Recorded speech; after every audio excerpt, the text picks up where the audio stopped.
Hi guys! Happy afternoon! Yan, so medyo makulimlim ngayon kaya mag-update muna tayo.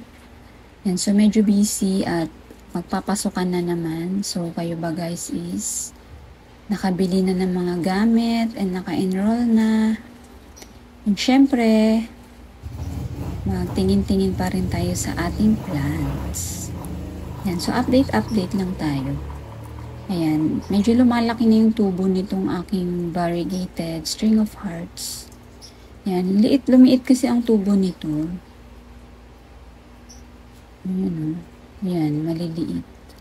So, nagpropagate ako nito kaso hindi successful yung from cuttings.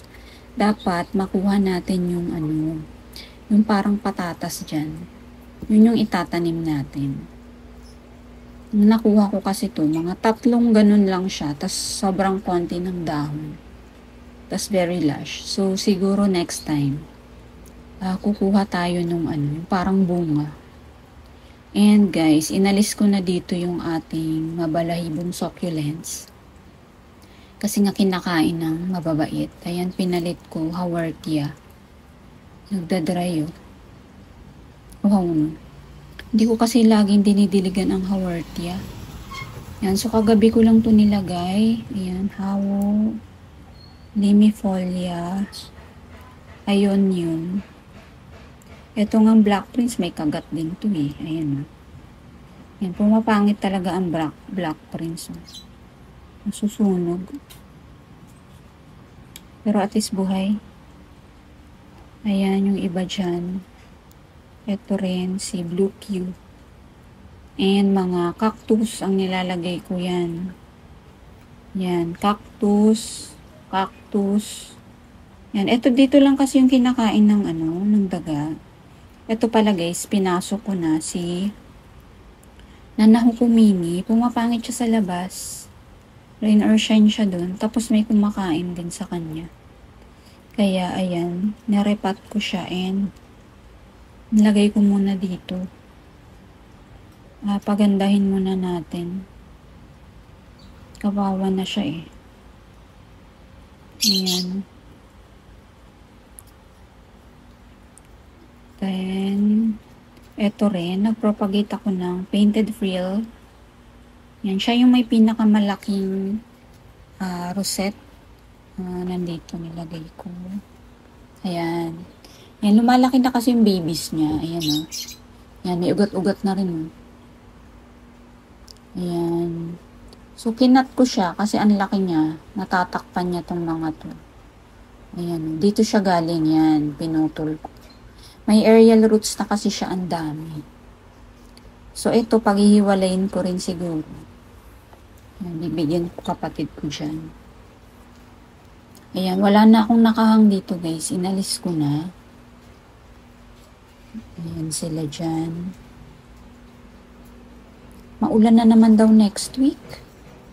Ito pala guys, so tignan nyo si teddy bear. Ito yung mother plant, diba? Nag-top cut ako. Nawala. Tinangay siya ng mabait. So ayan, nawala. Buti na lang, tinirapan nila to. Ayan, na-uproot nila yan. Yan, yung dito nakalagay. Yan, dyan kasi nakalagay lahat ng aking mabalahibong succulents. Ito rin, favorite nila. Ayan, kinakain. Ang hilig pa naman ito sa araw. Ito rin si Choco Soldier. Ayan, pinagkakain din siya. So, ang ginawa ko, kinat ko na lang. Cut and tusok.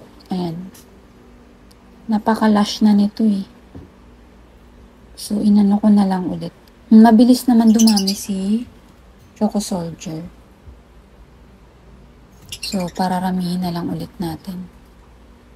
Ito naman si Bear's Paw. Ang payat ng tubo. Pero nag-new leaves siya eh. Ayan. Tapos, binaba ko rito yung mga maliliit nating Gymno and Astro. Yan, nag-stable na sila. Maano mo kasing umugat na eh. Ito, parang lumaki na. Or feeling ko lang. Ayan yung mga bago. Ito yung VOS ko. Feeling ko lumaki din siya. Yan, parang maliliitan niya na agad yung pot. Tapos dito ko nilagay yung mga T-lines. Ayan. Ganda niyan. Etong isa is Gymno. Ayan, tingnan nyo. Dark na dark siya. Ayan. Para siyang flower. Courting flower. Tapos, ang itim, very dark skin. Ayan, ang ganda. Ayan, so dyan, sila yung pinalit ko dito sa maliliit. Ito, Hermes. Ayan. And then, yung mga Gymno ko, ayan pa rin. And then, nilipat ko pala tong agave. Ito, binigyan tayo ng free pot from among the terms. Ayan, binigyan niya tayo. Niripat ko dyan si agave toothpick. Ayan, ang ating mga Françoise ay, ayan guys, feeling ko na mag-flower to. Ito, ayan. So, nagpa-flower na ang ating Françoise ay. So, dapat may magpa-flower din sa iba para mag-cross-pollinate natin. So, mag-aanak sila ng ibang itsura. Kaso wala eh. Etong Dorstinia, ayan, ang cute ng flower. Tingnan nyo. Para siyang sunflower. Sunflower na green. Eto, nag-flower na rin yung variegated. Pero nakayuko eh. Ayan o. Ayan. Sobrang cute. Ang cute ng flowers. Ayan o. So, pag tayo nito, nag-harvest tayo ng seeds. Gantong itsura din lalabas. Ayan. And guys, pag hindi pa stable ang astro, kumukulubot daw talaga. Ganyan. Normal lang daw yan. Tapos pag nag-stable na is bibilog daw ulit. Ayan sila. Check din natin yung sa labas. Ayan guys. So, sobrang init nung mga nakaraan. Ngayon lang medyo kumulimlim. Parang summer talaga nung mga nakaraang araw. Ayan, okay naman sila. Ito yung kinap ko na compactum. Nasa likod yung mother. Natakpan na ng banana. Ayan si Ellen. Gusto ko ulit mag-cut ng Ellen. Kasi napamigay na natin yung aking pinropagate na Ellen. So, siguro magka-cut ako ulit pag lumamig-lamig na yung panahon. Si Tito Vance, ang dami na ring dry leaves. Kinat ko guys yung pinakamalaki dito. Nag-rot. Tito Vance. Tingnan nyo si Burrito. Happy-happy siya dito. Nilabas ko siya. Ayan o, nag-new leaves na siya. Yan. Ang dami agib. Puro agib. Yan. Happy-happy siya dyan. Yan. Gustong-gusto niya ng araw eh. And then, yung ipinalit ko sa Nana Hukumini is ito. Anong pangalan nito? Laxiflora. Kasi wala arte yan eh. Tsaka itong ibang cuttings. And then, nag-toppings ako sa agave ng cultured soil. Para gumanda naman sila tingnan yan. And cultured soil lang yan. And then, yung iba dyan, okay naman sila. Yan.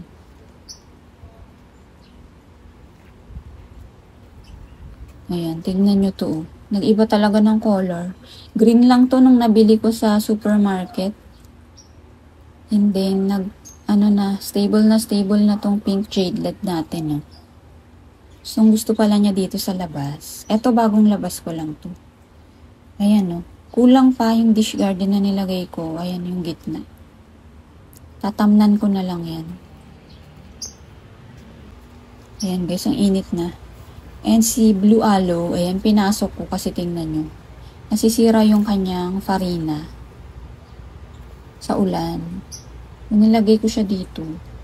Kasi hindi na siya mukhang blue. Magi-green na siya, 'di ba? So, ayan, nilagay ko na lang siya dito sa loob. Ayan. So, napadala ko na yung lahat ng nanalo sa ating paraffle. Thank you so much sa mga sumali. So, wala na akong utang. Napadala ko na lahat. Ayan. Thank you so much guys for watching. And sana sa mga hindi pa nag-subscribe, don't forget to like, share, and subscribe. And see you again soon. Ingat kayo palagi. Bye!